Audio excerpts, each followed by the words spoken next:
In this video I'm going to show you how to use prefabs. So prefabs are a set of multiple entities that you can reuse throughout your scenes, your projects, and this can be useful to create design systems, component systems that you can reuse on your projects and in a scalable way. So I have this scene, okay, with some entities here. Right now they are just normal entities, and to create a prefab we select the entity that we want. So we can select multiple entities on the same root level, or just one entity with a group, and then all the entities live inside the group. And I will select these two entities, and I will right click on the entities and go to the prefab menu. So the prefab menu shows me create prefab. So it will create a prefab with these two selected entities. So I'll click the option and I will, for example, name it 3D statue.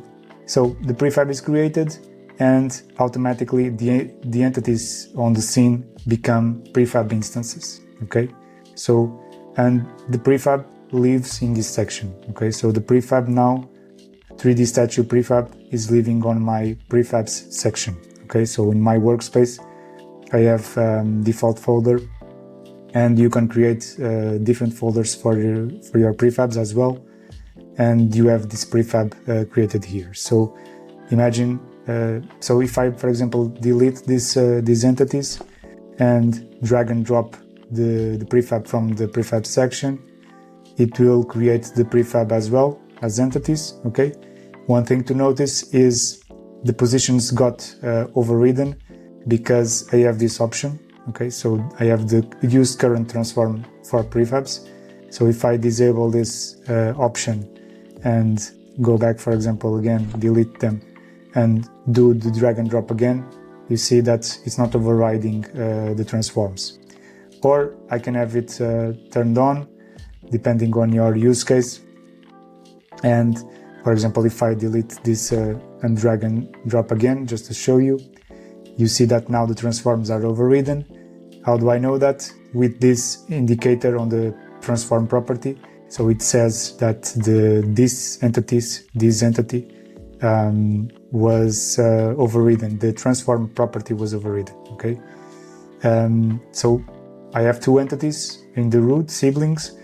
So if I want to override, for example, the transform property, I can right click and go to revert all overrides of this prefab instance, and as they are roots I need to do the same on the other one. So as you see, the transform is now normal. It doesn't indicate that any overridden prop was made.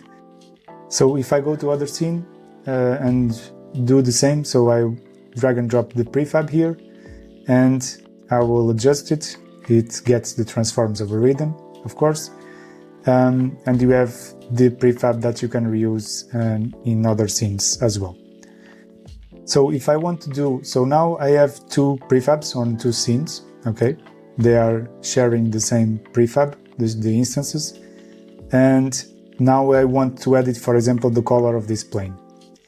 To do that, I can go to the prefab section and click edit. Okay, or you can click on the instance that is related to it and edit prefab. Okay, one note: how do I know that these two sibling prefab instances are from the same prefab? You can see it by the name. So it's good to name the prefab correctly to avoid any confusions. So I will edit the prefab, and this brings me to a prefab editor mode. So you can see it from this blue bar, okay? And we can only see the entities that we have on this prefab, okay? This is just a prefab scene, okay? So it's just a dummy scene, so it doesn't apply any properties that should change on these entities here or the scene. They are just to make the scene work. What you need to care is about the ones that have this symbol, okay? So any change that you do on these two entities, in this case, will apply the change on the other ones if they are not overridden, okay? So for example, I will change the color of the plane and I will come to the material section and I will change it to red, okay, for example. So if I save it, and if I come back to the other story, you see that it automatically applied the color on this plane. And if I go to the other scene, the same happened, okay? For example, if I change the color on the instance, on the scene, for example, to green, and so this indicates that we have an override property. And if I go to the prefab editor again and change, for example, the color to blue, you can see that in the scene that I changed the material color, the color remains green, but on the one I haven't changed, it changed to blue. Okay. The same workflow is possible. Okay, so you can still drag and drop any other new entities or any other assets that you want to inside it. Okay, so for example, if I drag and drop this plant 3D model, and I will center it. Okay, now everything is dark. I will add a directional light as well.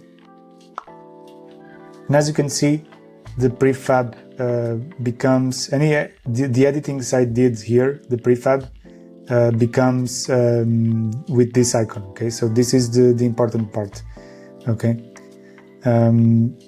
so right now if I save it like this and go to the other scene, you see that the 3D model is now there, and the directional light, the extra directional light that we created, is here as well. Okay, so this works with any entity, any asset that you had from the prefab mode editor. It still adds the new entities that I created. In this case, this one, we have the transform overridden.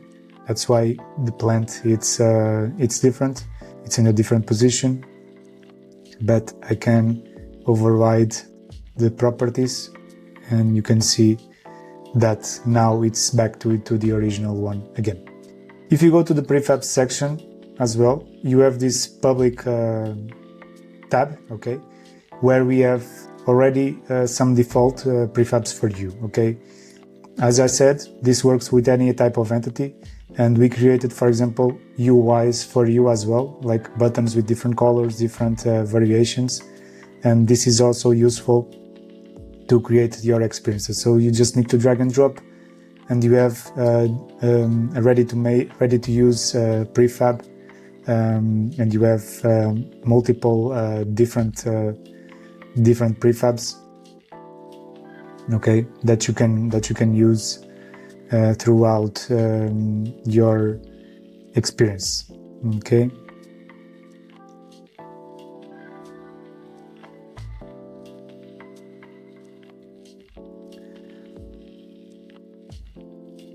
Okay, and these prefabs,